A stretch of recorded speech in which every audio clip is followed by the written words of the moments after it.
Ladies and gentlemen, a very warm evening to all. Welcome to the latest enlightening IRE talk session powered by GIBS Business School. We are delighted to have you join us for an exploration of the topic essential for entrepreneurial success, a topic that blends innovation, compassion, and strategic thinking, empathy, ideation, implementation, design thinking for entrepreneurs. Before we head start today's IRE talk powered by GIBS Business School, I would like to take a minute and introduce the idea of IRE talks to our esteemed guests and our new attendees. At GIBS IRE Talks, we envision a world where knowledge, inspiration, and innovation are boundless, accessible to all, and unceasingly transformative. Our vision is to be the pioneer that transcends educational boundaries, fostering a global community of lifelong learners, forward thinkers, and change makers. At GIBS, we are not your typical school. We believe in learning by doing that encourages new ideas, supports research, sparks the spirit of entrepreneurship. Our goal is to help people like all of you reach your full potential, both personally and professionally. GIBS B School is more than just a school. It's a place where innovation is encouraged, connections are made, and success is reimagined. As leaders, our greatest design challenge is crafting a work culture where empathy fuels innovation and well being fosters success. Our IRE talk today is not just about business strategies and market dynamics, it delves deep into an often neglected aspect of leadership, that is mental health. I am delighted to introduce our distinguished speaker for today, a visionary in the field of business and a true advocate for holistic leadership, Mr. Khalid Wani. Khalid is a business leader, mentor, investor, and public figure.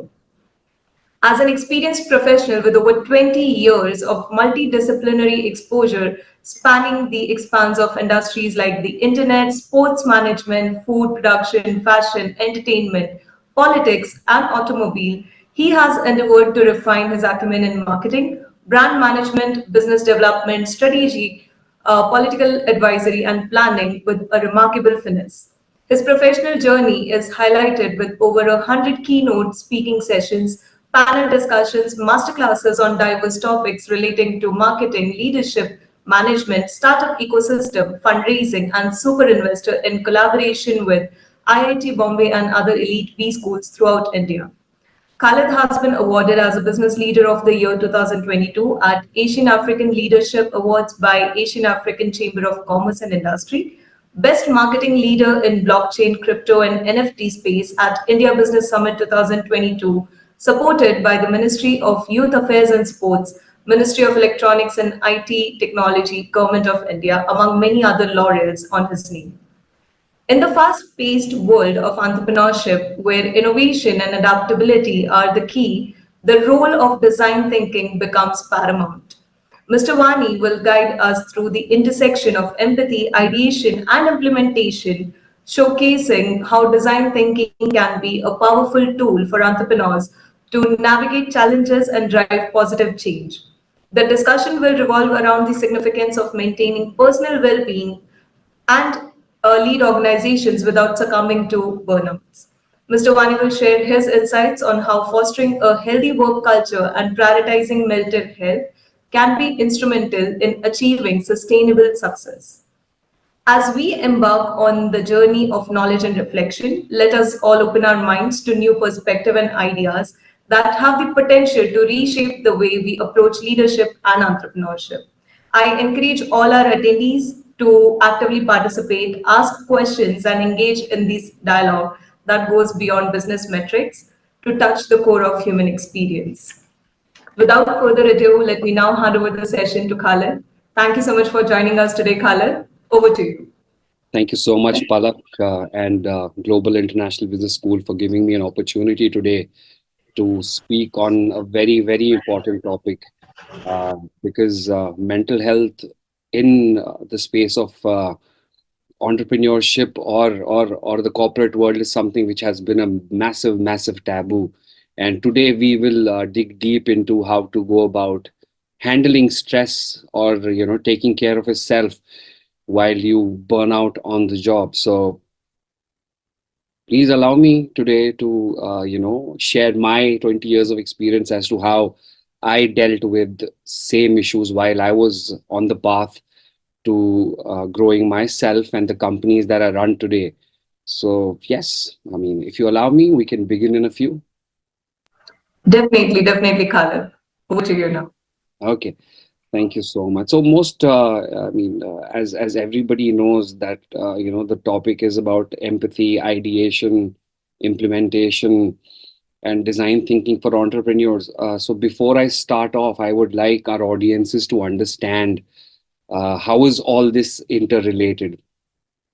Um, if you look at it, what it really means is how do you plan something, to put it in the most simplest words.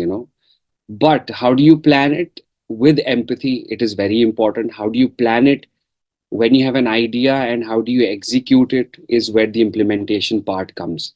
And that is where the design thinking is taken in consideration for people, because consider this like a blueprint for people. But at the same time, we'll also be touching the mental health aspect of it, which means how people, think that being an entrepreneur means that you have to work 24/7, 365 days. Whereas it's a conception which people should change, because it is not about that. I get it, as an entrepreneur, at the end of the day, you need to be wearing multiple hats. But at the end of the day, if you're leading, if you're the captain of the ship, it is very, very important for you to also rest. So you can take care of your crew, which is your employees. You can take care of a ship, which is your company.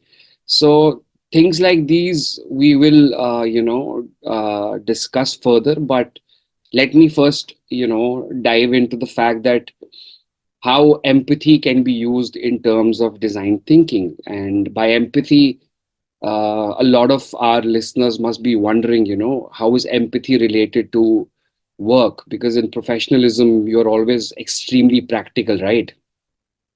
But my answer to them is no. I mean, if you don't have emotions involved while decision making, which basically is your customer centric, you will not grow. So the boom in our country, which led to the startup ecosystem where it is today, we are ranked amongst the top five countries in the world which have the maximum number of entrepreneurs coming out. So, why are we so successful? Because we chose to reverse engineer, and by reverse engineering, I mean we chose our consumer first and then we chose our business plan. That means we have to think from a customer's point of view as to what they want, what is the problem they are facing, and what is the solution we as an entrepreneur or as a startup that is resolving for them. How are we simplifying their life? So it's not just about selling a product, but truly understanding what the customers require. And we then should understand that the market has a diverse need. Given the diverse and dynamic nature of the Indian market, empathizing becomes a crucial aspect of success. And entrepreneurs need to connect with the intricacies of various demographics, cultures, regions, and we should tailor the product or the services as per those, and as per what we are offering to our consumers. And some of the greatest examples in our country are Ola, how they transformed the public transportation, where every household felt that they needed a private vehicle to commute. But in today's time, everybody is relying on the shared economy. And by shared economy, I mean we don't own anything at home, but we're always sharing a part of the economy, which is reducing the cost at the end of the day of us being a part of that economy. Then there is Ola. Oh, sorry, there is Oyo, my bad. Then there is Flipkart. So some of these companies which transformed, before the big corporates from the American Silicon Valley came down to India, it was these startups that operated out of empathy, and they designed these plans that resulted into us being top five economies in terms of entrepreneurs around the world, and we are transitioning as an economy from a developing to a developed nation. And thanks to our current leadership, it's also has been possible, who has been very, very vocal in terms of pushing entrepreneurs. And it's our leader who was empathetic towards them. So it's very important for you to feel what others are feeling. That is what empathy means. And how do you go about, creating an idea? How do you generate an idea? So ideation, is the spark of creativity that ignites the entrepreneurial journey. Um, it involves generating and developing innovative ideas that set a venture apart from the competition, which means not just any idea makes sense, or not just any idea that comes to your head would make sense, until and unless it has an impact on the society or on the consumer who is going to consume your startup or your service at the end of the day.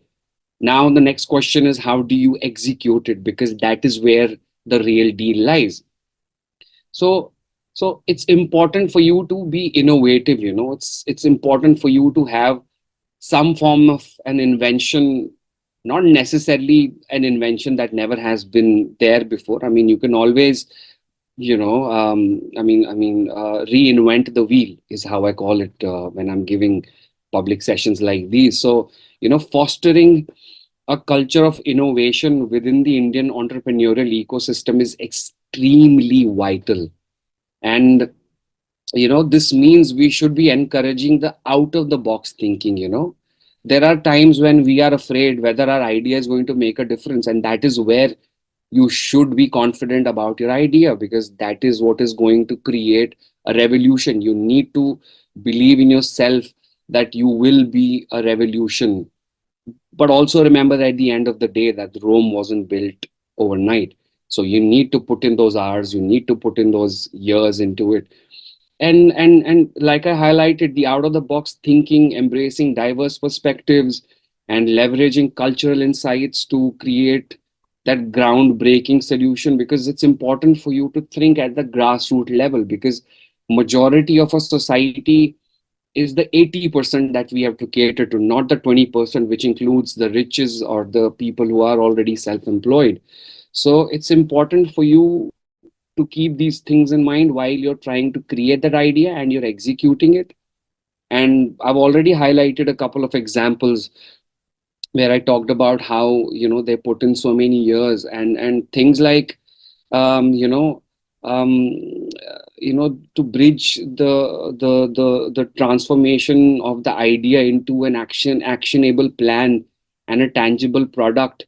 It's the phase where entrepreneurs navigate the challenge of bringing in their vision to life, from a paper to a practical, P2P.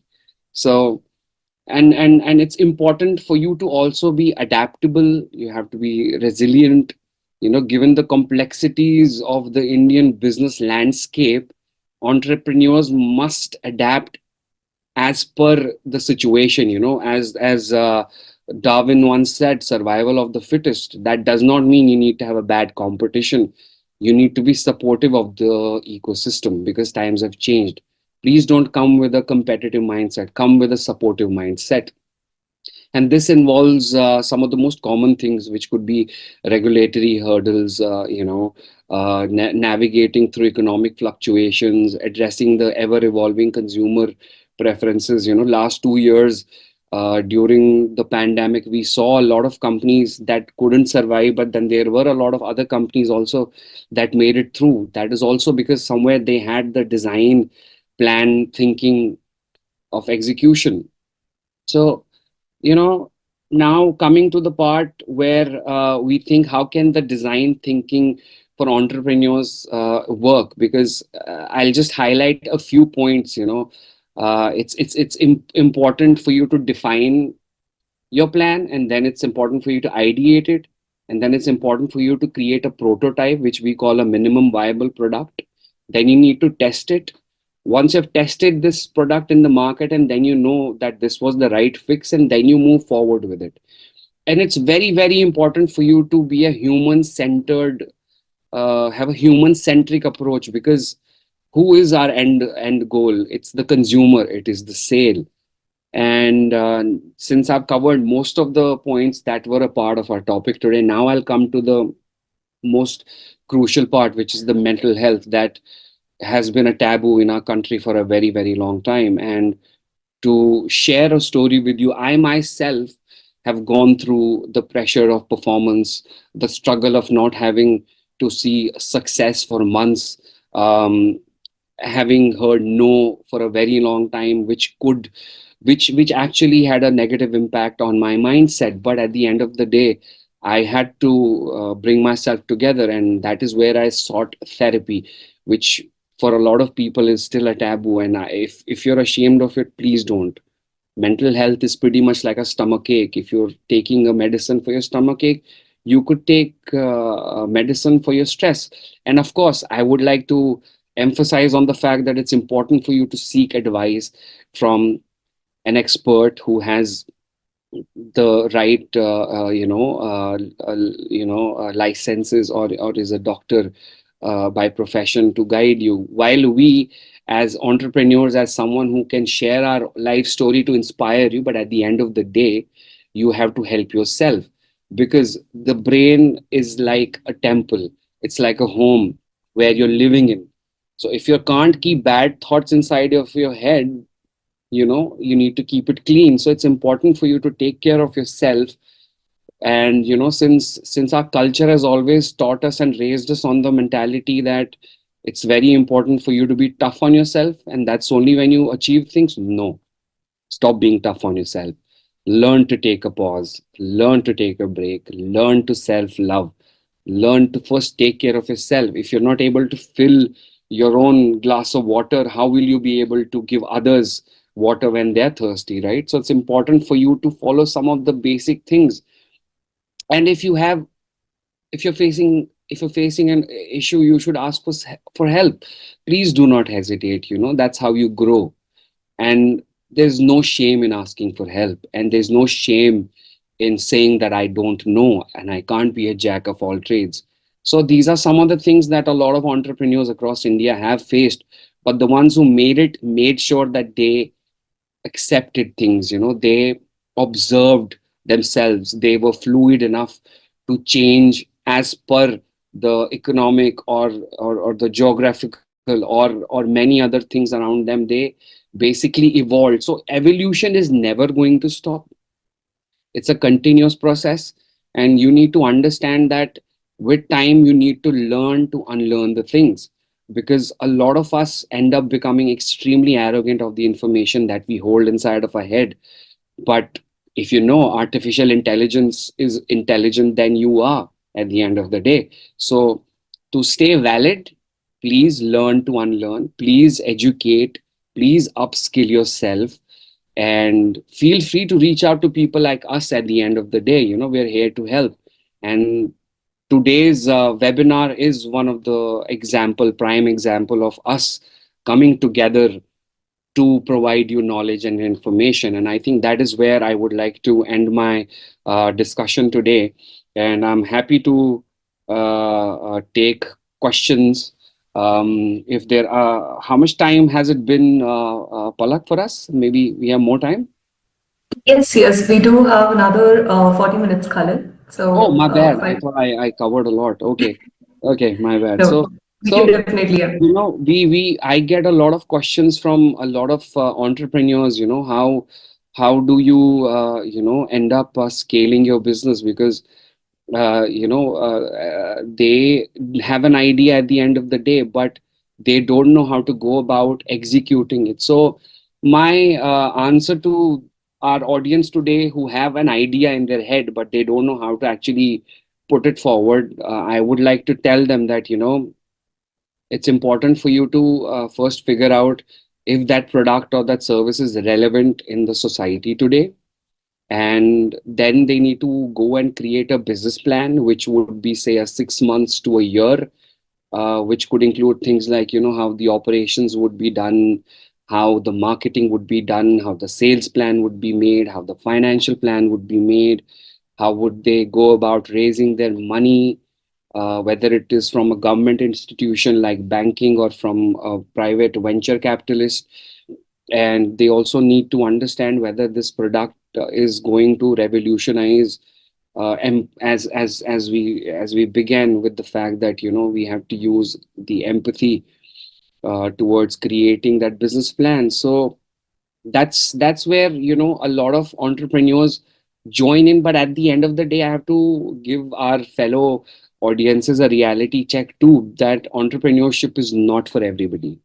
you know um, a lot of us do really really well as in service industry too. So please, don't go by the glamour, the glitz of the 1% of the entrepreneurs globally who drive a really fancy car, or have a private jet, or are always jetting in and out of countries. Listen, they put in a lot of time, a lot of hard work, a lot of sacrifices to be able to finally enjoy the fruit of success.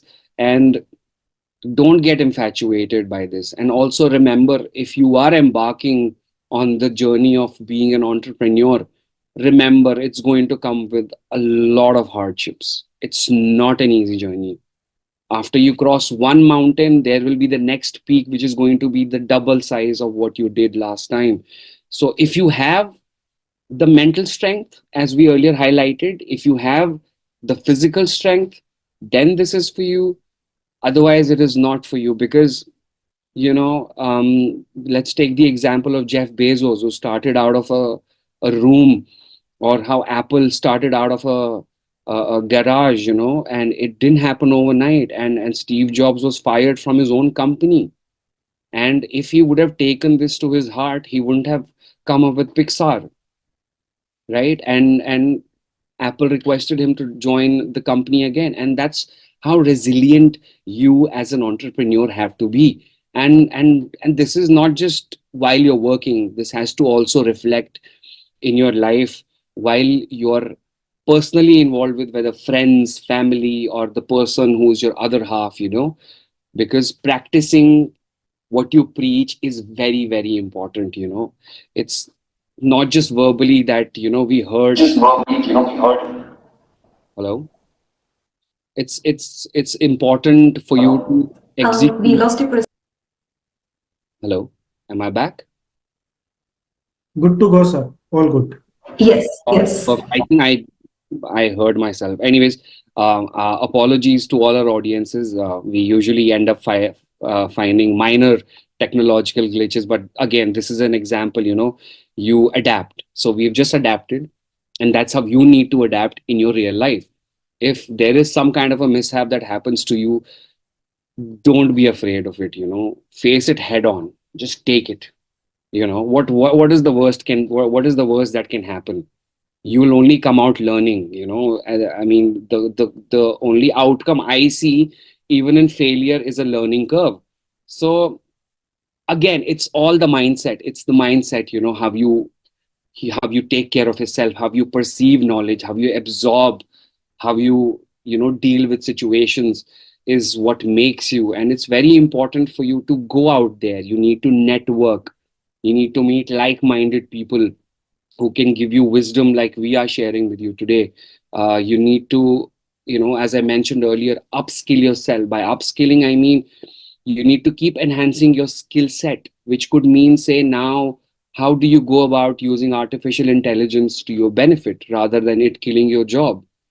Or things like, how do you go about learning a new tool uh, on online or offline, or a software which could enhance your productivity?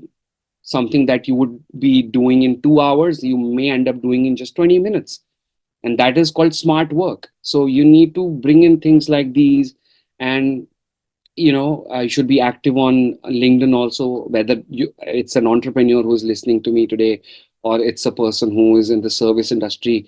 you know uh, this is something which is very common for all of us, which should be in continuation.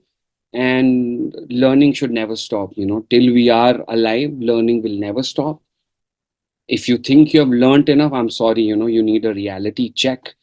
And at the end of the day, it's also very, very important for an individual to, you know seek within, to see within themselves, who they really are. Because we tend to, mimic successful people. It's very, very important for you to stop doing that. Rather than mimicking, be inspired, seek inspiration. But at the end of the day, don't lose the essence of who you really are from inside, because you need to be very, very realistic and honest to yourself. Never have that multiple personality, which means the one you are in front of you, the one that you are in front of the world. Stop doing that, because that will create conflict in your life. And it's very, very important for you to start living the truth, that there it is, right? And the day you start doing it is the day, when the light will start switching on. And that's when you'll start seeing things very, very clearly. And I am a prime example of it, and a lot of successful people are prime examples. Because you might get inspired by someone who's a school dropout and is a billionaire today, but that does not mean that you also need to drop out of school to be successful, right? Because those are just 0.0001% of the people in the world who made it. But then again, it's also very important for you to finish your education, to finish at least a graduation degree, so that if you start your entrepreneurial journey, you have something to fall back on. Okay. It's always important to be safe than sorry. And also remember, nobody dies hungry. So don't stress about taking risks in life. Because yes, higher the risk, higher the reward. But at the same time, you need to be extremely patient also. Because the bigger result, the higher gain will only come when you put in extreme levels of hard work and time into achieving that. And also be very, very open to taking constructive feedback, whether you're a leader, or you're even, the CEO of a company. I tell this to a lot of entrepreneurs, that even if you've ended up raising funds, you should not hesitate to hire someone in the position of a CEO who could be, say, 20 years older than you. So you need to understand what your weaknesses are, what your strengths are. You need to do that self analysis. You need to have a coach, a mentor in your life, so that they can guide you in the right direction. Because we are not self taught. Nobody is a self taught, by birth, I mean. Yes, we are a self taught, but with that, you need to be able to be open minded also. That I'm open to learning, that I'm open to taking a constructive feedback, that I'm open to hearing without retaliating. A lot of us mistake self-respect and ego. You think that this is self-respect, but in reality it is you who's operating out of the ego. So you need to break free of these shackles which have hampered your growth over the years. And this is something that I have also gone through. I'm not perfect, nobody is, and it's completely fine to be imperfect. That is what is the most beautiful part about ourselves.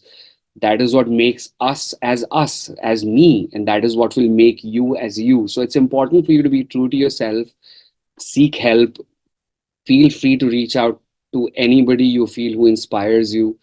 And yeah, and I think now we should open the chat section to taking up questions. Definitely, Khalid. So our audiences have bombarded the chat box with the questions, and we'll take the first question. How can entrepreneurs overcome resistance from team members or stakeholders who may be unfamiliar with design thinking? See, it depends who you are. If you are the founder of the company, then you have to obviously be a leader and not a dictator. You cannot dictate these terms to them. And by that, I mean the first point that I raised, which was empathy.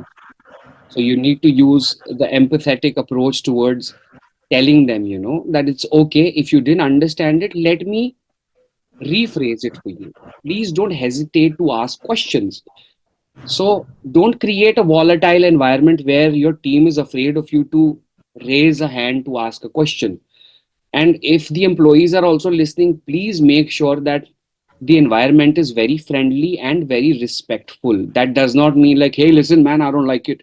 Or rather, you could always say, sir, if you don't mind, I have a question because I did not understand a certain aspect of it, you know.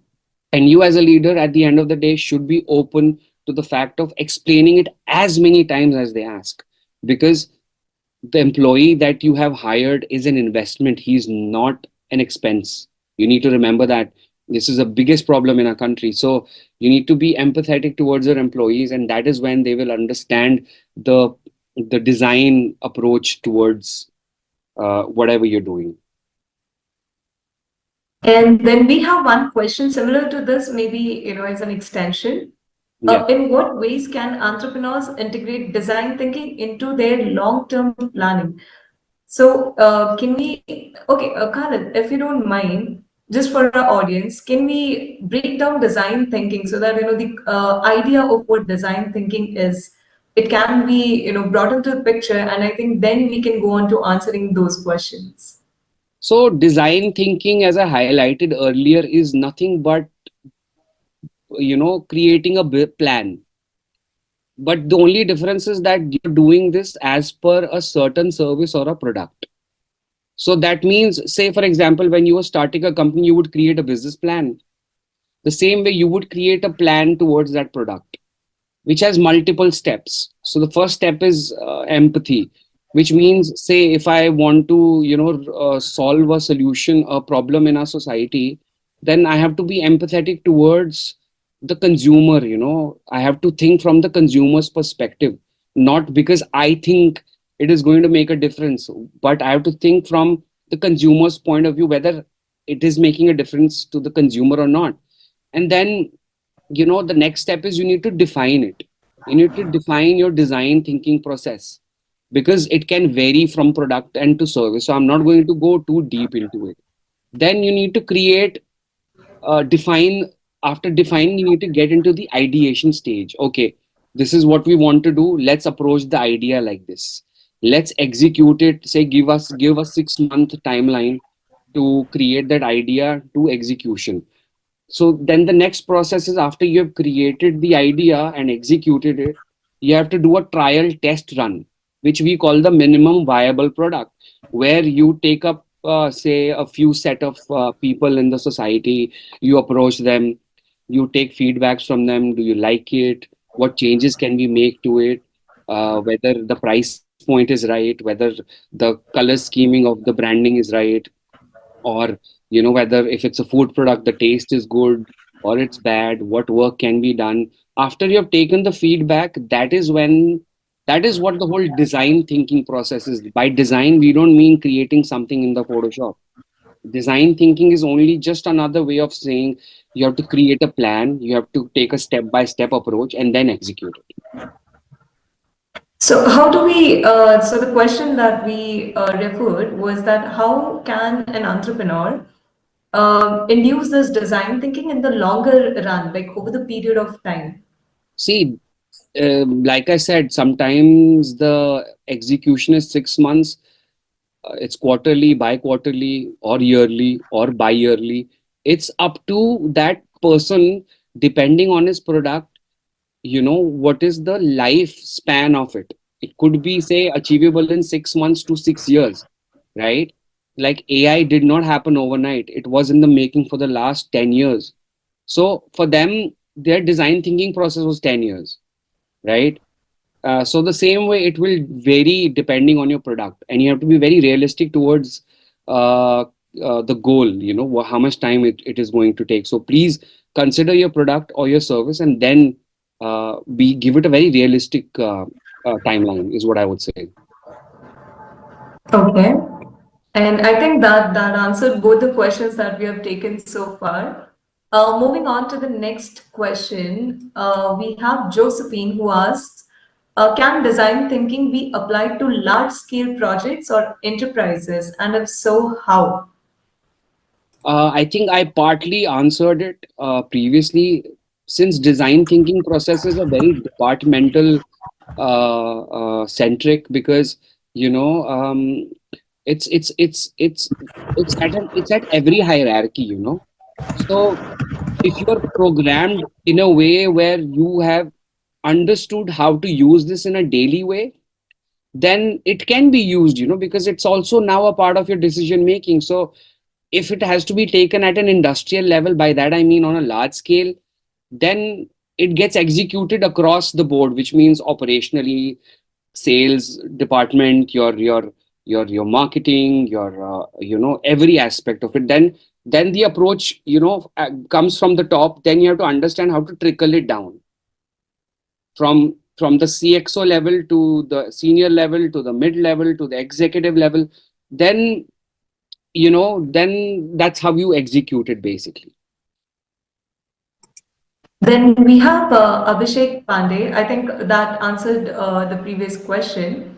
Abhishek asks that, can you share a lesson learned from a project that didn't go as planned and how it influenced your approach moving forward?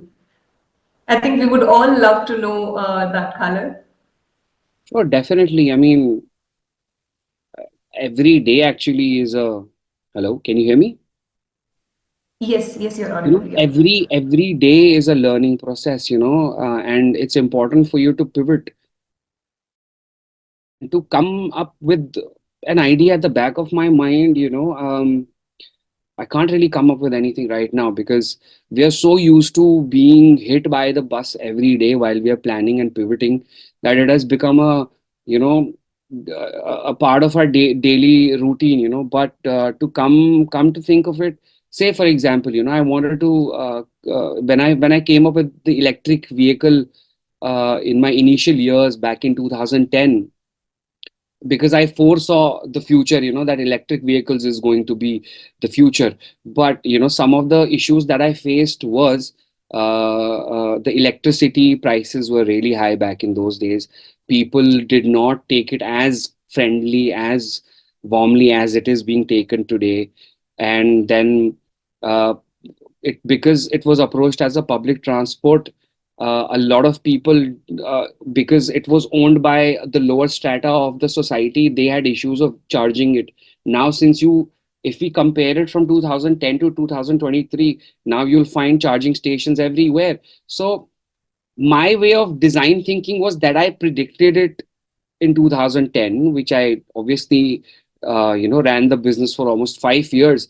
Those issues that I saw back then are now already resolved. So that is what design thinking approach does to you, that you might have arrived early to the party, but there is always a solution round the corner. If you're ready to stick around, there will be a solution to your problem. So that was an issue because electric vehicles back in those days, which we call electric rickshaw or tuk-tuk these days in India, is what I started. I was some of the very first few people who, thought of, manufacturing them in India.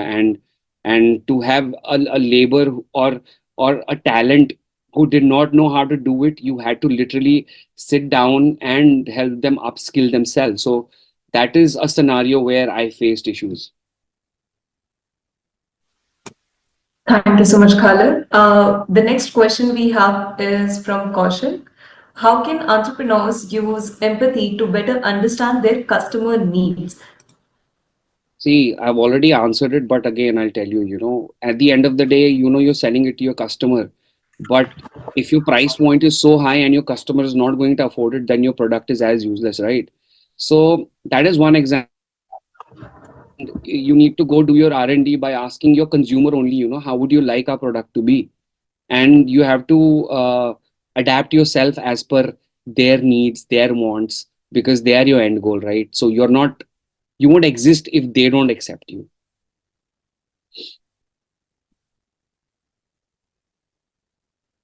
Yeah, I'm ready to take the next question. So the next one, again, we have from Darshini.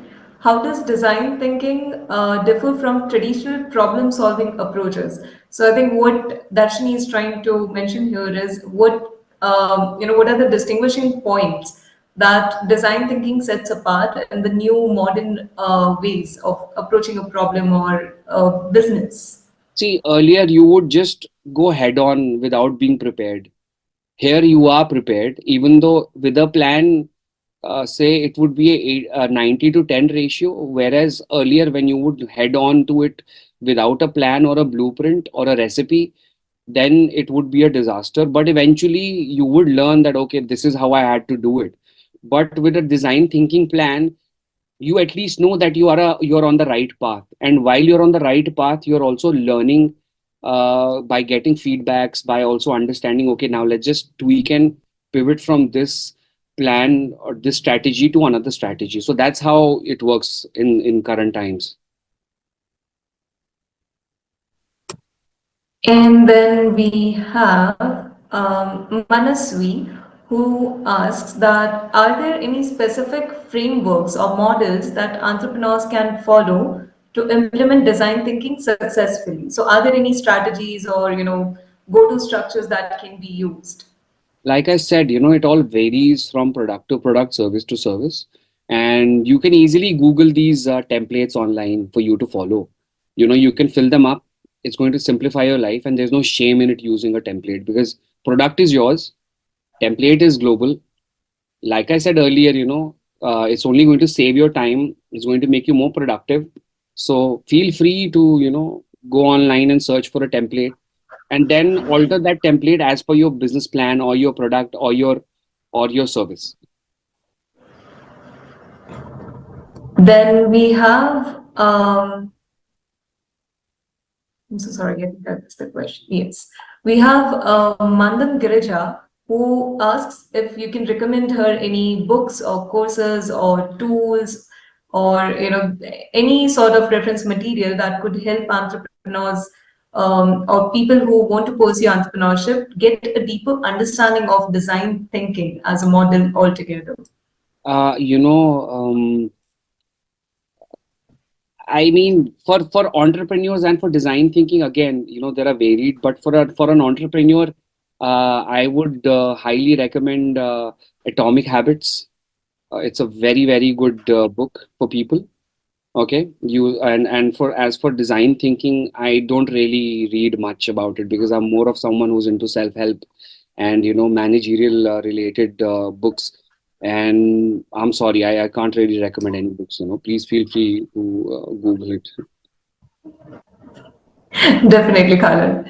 So moving on to the next question, we have Vikas, who again, continuation to our previous question, Yeah, how does empathy impact customer satisfaction and loyalty? So if you can highlight on that, Khaled. yeah. I mean, if your customer knows that you are creating a service as per their needs and wants, what better way to keep them happy, because that is where your retention model comes in place, because they will be recurring to your business because you made sure that you gave them the best customer service, customer care. And if you are, as we all know, customer is the god. Since we were child, we've always heard that, right? So it's important for you to obviously maintain the right balance, and that's how you can overcome that.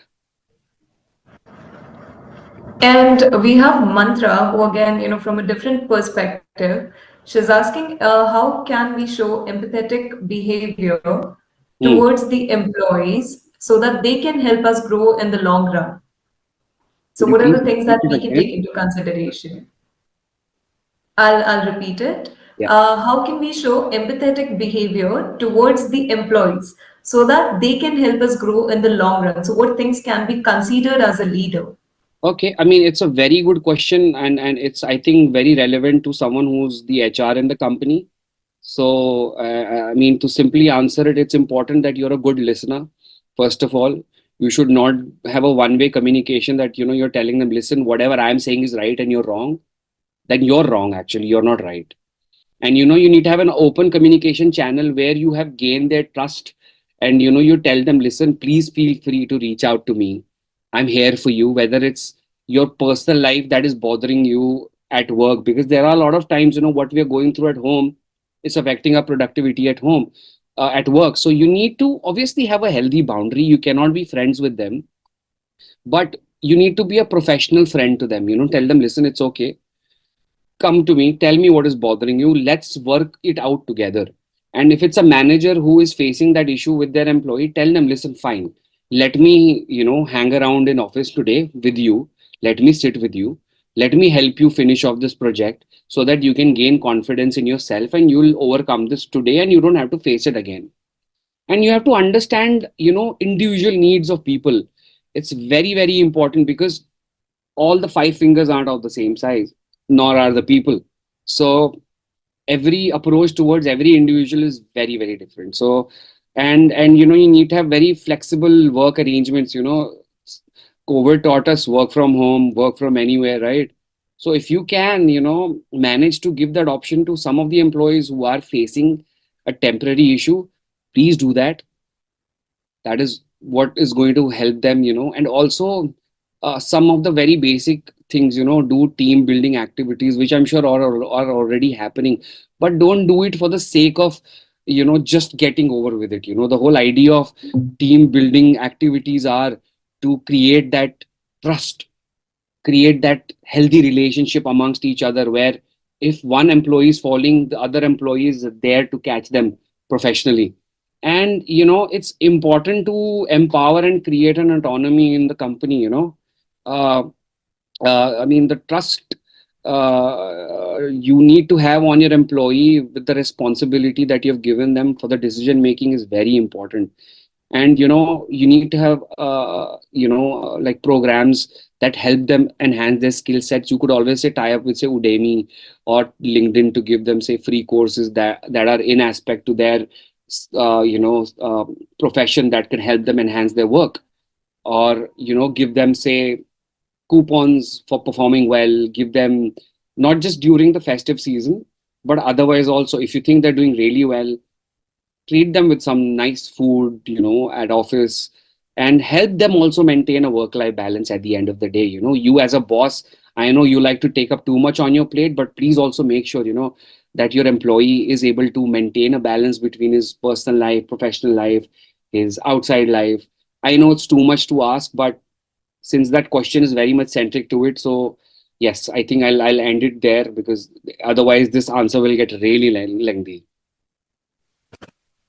Surely, surely, Khalid. So next we have the question from Israel G. Can you share examples of entrepreneur or companies that have successfully applied design thinking in their ventures? I think we did cover that, and it's Well, most I'll of give you an the example. entrepreneurs. Boat is the biggest example. Boat is a great example. Noise is Yes. a great example. Um, we all can't afford Apple watches, but we wear noise watches. We all can't afford Bose speakers, but we get the same level of quality by Boat speakers, right? And they're so pretty looking speakers. So that is a design thinking process that resulted into the Indian consumer choosing Boat over any other brand. So yes, that is the answer. And then we have Prabhu Shekhar who asks, what are the common obstacles in the implementation phase and how can they be overcome? Okay, that's a very interesting question. What are the common obstacles in the implementation phase? And okay, so I mean, the like I said, highlighted earlier also, the implementation initially would have the teething phase, but the best way is to get rid of the resistance that your employees have, because whenever something new comes, we all have the resistance, right? So you have to be there to help them overcome that resistance by having a strategy. If you have lack of resources, you need to fill in that gap by bringing in those resources. Have good communication, have sufficient training for those employees who don't have, because sometimes we presume just because we know it, our employees might know it. So, employees are not living inside of your head. You need to realize that. You need to, again, empathy is not some fancy word. Empathy is only sympathy, but this time you're feeling their pain and you're actually telling them, listen, by putting a hand on their shoulder, listen, I'm here to help you, right? So, and you need to have a great skill in terms of the project management. Don't be so bad at it. And you need to take stakeholdership in that project. Maybe you can micromanage it along with them so that they can have enough trust in themselves that yes, our peer or our boss or our manager is there with us to help us navigate through. And these are some of the things that really help them. And also be very open in telling them, listen, it's okay to go seek help from the internet, like use artificial intelligence, but don't copy paste it. Rewrite it in your own way. And that's how you enhance. And I think these are some of the common things that we could cover in this question. Then we have how to get initial capital we need for starting the execution of the idea. Again, this is a very startup and fundraising centric question, but I'm happy to take this question. It depends on what stage you are in. Are you in a pre-seed stage? Are you in a seed stage? Are you in a round A stage? Have you developed your product? So if let's just take the most common example, since I can sense that this person is still in his ideation stage, you need to create the business plan. You need to have your financials in place, which tell which discusses and describes the 5-year projection, which you can then take, say, to a bank and tell them, listen, I need a loan for my business. And that's how you can start initial capital or fundraising, because any VC or any investor would not be able to put money in an ideation stage unless their business plan game is very, very strong. So that's my answer to that. So I hope we have answered that question. Moving on to the next one, Khalid, we have Aisha who asks, how can entrepreneurs ensure scalability in their implementation plans? Okay, it's very important to have a flexible infrastructure. You need to be able to design your business processes and systems with flexibility in mind. You need to have a very modular approach. By that I mean, you need to break down the implementation into different models. You need to develop and implement a system, processes, the kind of product that allows you an easy replication in your expansion. You need to have automation in terms of the tasks that are very repetitive in nature, so that the resources are not getting used, or they're like wasting time. Because if it's a repetitive in nature, then you've developed the process. And then coming to the part of scalable, you can use a technology stack on that. I'm sorry, I'm going extremely technical, but since the question is very technical, so I will give a very technical approach to it. You can use uh, cloud-based computing, where your employees are able to, like today we're using cloud-based computing. At work and you're in Bangalore, and everybody else is tuned in across the country or the world. So this is a prime example of something that is scalable, right? If we had to do this physically, every other person wouldn't have been able to fly in down. So this is one way. Then you need to have strategic partners, because you can't be a jack of all trade. If you're not good at marketing, please outsource it to someone. If you're not good at, say, product designing, go get it designed to someone else, right? And it's also the other way to scale is learn to hire the right talent. It might come at an expensive price, but it's going to save your time. And it's also important to keep training and developing your existing employees. You need to invest in the training and development of your workforce. You need to ensure that employees are equipped with the skills that are needed to increase the responsibilities and the challenges. And then coming to the scalable financial management, because you need to hire a really good CFO. Last but not the least, you should be very customer centric. If your consumer is not accepting you, then you're a nobody. The only way to scale is to keep your consumer happy. Yeah. And you can take data driven decision making. You should have your legal compliances, your regulatory compliances in place as per the government, so that the government doesn't feel that you're going against what is need to be done. So please make sure that your paperwork is right, your licenses are in place, your permissions are in place. So yeah. That's great. And we have the last question for the session Yeah. that's asked by Venkata Narayan. Can design thinking be applied to service industries as effectively as the product-based industries? Like I highlighted initially, this approach is not restricted to just a physical product. That product is also a service initially when you're writing it down and when you create a practical aspect of it, right? So, you know, In fact, I mean, the principles of design thinking were originally developed in the context of product design, but you know, we have seen that it has been successfully adapted and applied to various services oriented sectors. And so if I had to give him a closing remark, empathy in understanding your customer needs, again, like I said, I'm sorry, we keep repeating the same thing, but I'm more than happy to answer them. Like I initially said, this is what empathy means. I'm happy to answer the same question again and again, but since it's a very service centric question for him, he feels that it's a product uh, centric only. No, it is not. So you know you should be prototyping the service experience. um, you should have interactive improvement in service delivery. uh, Same point again, human centric approach towards designing that service. Would that person really like that service or not? You need to have collaborations, you need to have cross functional teams while implementing it, while programming it. You need to have visualizing that service process, which means graphical representation. You should have a product designed on in a soft version so that your employees can understand it, because they have to eventually execute it. You need to be able to quickly prototype that service, and then again, like I highlighted earlier, test it, see if it's doing well.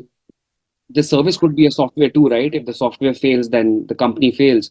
um, it's important to cultivate a service design mindset. At the end of the day, the application, is very, very important. And in a sense, design thinking can be powerful framework for service industries, helping them to deliver more customer centric, innovative and effective service. So it should only encourage a problem solving approach, because at the end of the day, it's only going to cut down on your time in terms of creating that service. So yeah, that's my answer to that question.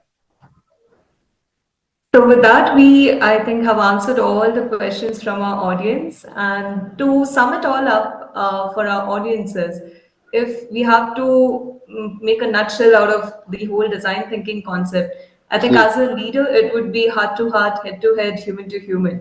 So when Hmm. you go on the grassroots level and you understand the requirements that your customers have or the problems that they're facing, you empathize with them and you solve it for them. That is your basics for design thinking.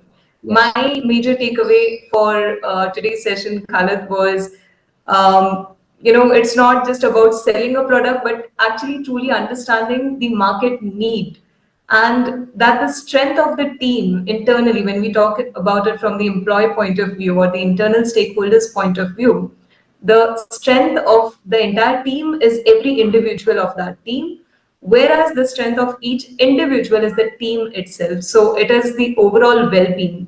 That's how I would like to put it. And again, one major takeaway that's going to stay, I think, as a part of innovation for me is that you can always reinvent the wheel. You don't have to invent anything. You can just go on, innovate on the same thing, and create something which is more suitable for the current Value addition. situations, for the current needs. Add Yes. value to it. Yeah. Yes. So with that, as we draw curtains on today's IRE Talks episode powered by GIBS Business School, I want to extend my sincere thanks to each one of our audiences and to you, Khalid. Thank you so Your much. active participation, insightful questions, and enthusiasm has made this episode very truly exceptional. The questions were very thought provoking, and I think we had a lot of takeaways from this session. I'm A glad. special note of great gratitude to our esteemed speaker, Mr. Khalid Wani, for sharing his profound insights and expertise. Your wisdom, your answers has undoubtedly enriched our understanding of the intersection between empathy, ideation, implementation, design thinking, and the whole entrepreneurial landscape.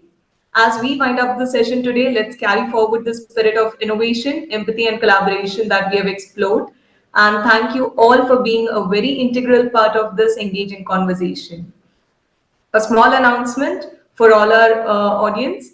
Those who are eagerly waiting for their certificates from today's session, we would like to inform that it will be processed in the next 24 to 48 hours and you'll receive it. Join us for the next IRE talk on 28th of December 2023 as we wind up this year with another exciting IRE talk powered by GIBS Business School on navigating change, the dance between innovation and tradition. Stay tuned on our YouTube channel, Facebook, LinkedIn, Instagram handles, wherever you can find us for our latest updates and news related to IRE Talks. This is your host, Palak Bansal, signing off. Thank you once again, everyone, and see you all in our next IRE Talk very soon. Be curious, be fearless, be you.